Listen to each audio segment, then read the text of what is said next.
Egypt has 12 spirits. One of the spirits that defines the civilization of Egypt is called Geb. Geb is a father of serpent. It was a creature that have a goose on the head. The father over serpent is called Geb.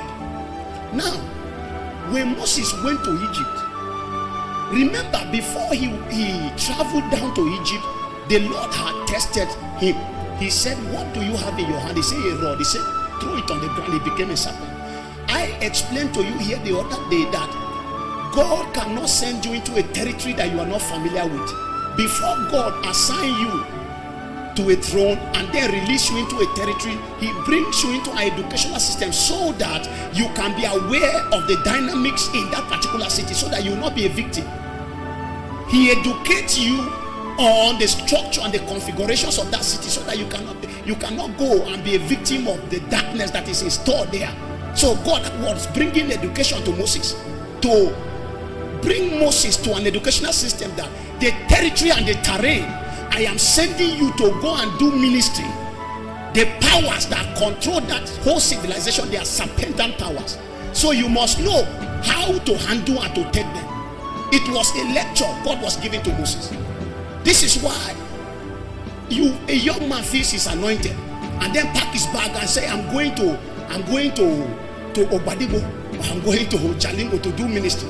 Without studying the spiritual, you have to carry what is called spiritual mapping to know the installations in that city and how to confront. You don't just enter a territory like that. There is a way to enter.